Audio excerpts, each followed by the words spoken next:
Gagawa tayo ng mochi bites. Ito ay soft and chewy na Japanese rice cake na lalagyan natin ng iba't ibang kulay at flavors. At para mas masaya, i-coat natin ng crushed Oreo, desiccated coconut at tsokolate. Okay, so unang gawin natin ay i-mix natin lahat ng ating mga sangkap.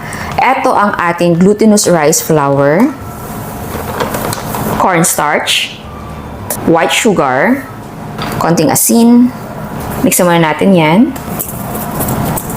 Tapos paglagay tayo ng tubig, evaporada. Ang gamit ko po ay Dalis cooking oil.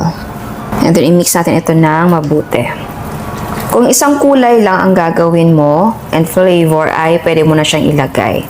Pero sa atin kasi, 4 na flavor and kulay. So, i-divide natin ito into 4 equal parts. Ayan. So, ngayon ay i-divide natin ito into 4 equal parts. Ayan, na-divide na natin siya. So, ngayon ay maglagay tayo ng kulay at flavor. So, eto gawin natin, vanilla lang. So, yung kulay niya ay puti lang. Next, eto gawin natin ube. Tapos sa kulay, para matingkad yung kulay niya, lagyan natin ng violet na food color. Next naman ay strawberry. Tapos maglagay tayo ng red na food color. Oops. Pwede gawin mong pink, pero ako gagawin ko pula talaga.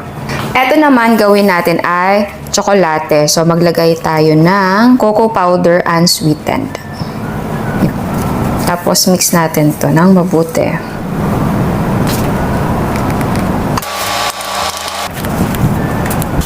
Ayan, so ito yung mga container or paglalagyan natin. I-lightly grease natin siya para hindi tayo mahirapan mamaya sa pagtanggal. Tapos ay ilagay na natin dito yung ating mga mixture. Tapos ay takpan natin ito ng malinis na tela at ilagay natin yung ating takip. At steam natin ito for 15 to 30 minutes or until hindi na po siya basa. At ayan, luto na po siya. So, itabi lang muna natin ito at palamigin. Okay, para sa dip natin ay meron tayong cream cheese. Ito ay softened sa room temperature. So, dapat ilabas niyo yung cream cheese niyo bago kayo magsimula para malambot talaga. So, i-cream na muna natin to. And, ayan siya. So, ngayon naman ay maglagay tayo ng all-purpose creamer. Okay, tapos i-mix natin yun. Tapos, maglagay tayo ng kondensada. Tapos, i-mix na natin yan na mabuti at meron na tayong cream cheese dip. Ayan, nag-cool down na yung ating mochi. So, ngayon ay tanggalin natin sa molde. So, gamit ako dito ng scraper pero naglagay ako ng konting mantika para hindi po siya dumikit. At naglagay ako ng cling wrap dito sa ating countertop para pag masa natin hindi dumikit yung ating mochi. And mas maganda na meron ka ding plastic gloves. So, masahin lang natin ito until maging stretchy na siya.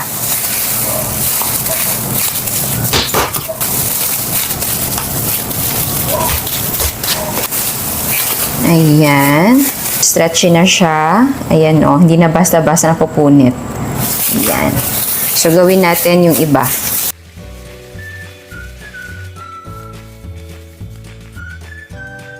Okay, so ngayon ay bibilog-bilugin na natin yung ating mga mochi. Tapos i-coat natin sila dito. Meron tayong chocolate flakes, cocoa powder, crushed graham crackers, crushed na Oreo, desiccated coconut. Okay, so unahin natin to. So i-divide natin siya, basta equal parts lang lahat. Okay. Okay, depende yan kung gaano kalaki yung gusto nyo ha. Ito, bite size. Pero maganda din kung meron kayong timbangan. Tapos dito ko siya i-coat sa crushed na Oreo. Ayan.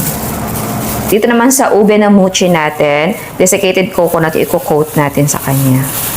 Kung gusto mo na Oreo or chocolate flakes, pwede din. Ay, para naman sa strawberry natin ay crush na graham crackers ang i-coat natin. Para naman sa tsokolate, i-coat natin siya ng chocolate flakes. Ayan. Pwede din sa cocoa powder na unsweetened. Ayan. Oops. Okay, ngayon ay mag-pack na tayo. So, ang gagamitin ko lang ay simpleng clear pack lang. Pero, again, pwedeng gumamit ng mas fancy na packaging. Okay, so pwedeng one flavor lang. Pero, ang gagawin natin para masaya, assorted na. Okay, so pwede maglagay dito ng, nanahin natin, tsokolate. Ayan.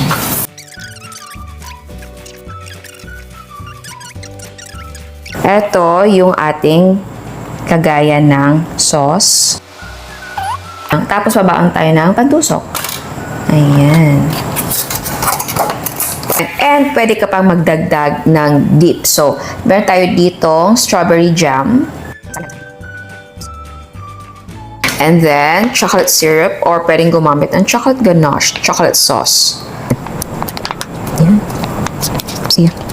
Okay, tikman na natin. So, sa pag-pack, pwedeng clear packs. Punuin mo yung clear packs para maganda tignan. So, kapag ganito yung size ng clear pack mo, pwede mong punuin.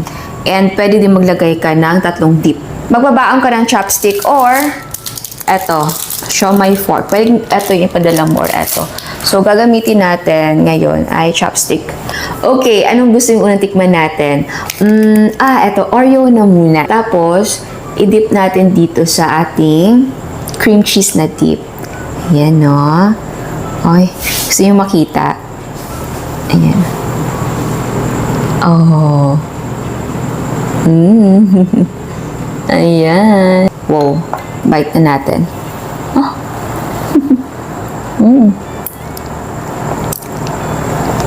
Ang sarap. Maganda ang texture ng ating mochi. And masarap yung ating dip. So, perfect siya dito sa ating mochi na Oreo. Kung gusto mo na one flavor lang, tapos gusto mo din yung dip ay may Oreo, pwede mong lagyan ng crush na Oreo. So, parang feeling ko dapat na magpabaon ka na maraming dip. Kasi actually, yung mismong mochi ay very light lang yung lasa niya.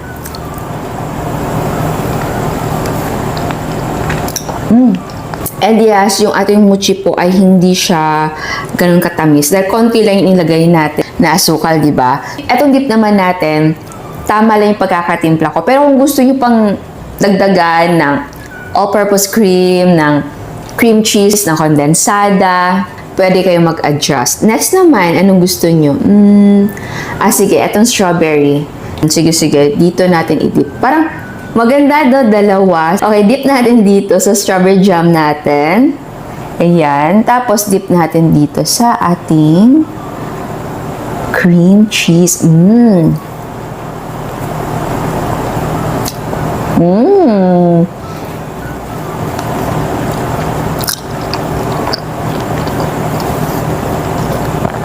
Okay, pwede na magpabaon ka ng separate na cream cheese dip and strawberry jam. And pwede din naman na i-combine mo siya. O, diba? Pwede ganon. Diba? Ooh.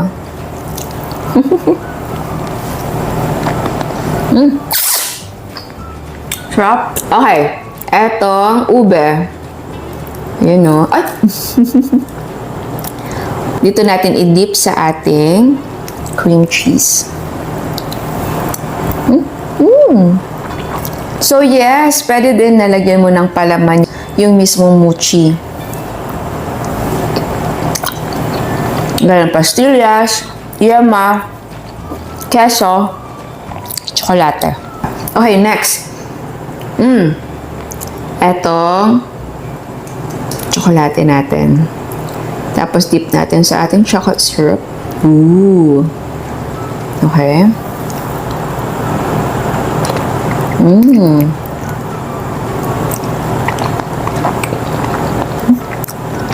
Combine natin. Chocolate syrup and then cream cheese. Sarap. Alam niyo ba sa mochi, gustong gusto ko siya gaya ng ice cream na mochi. Yung sa ice, gusto ko yun.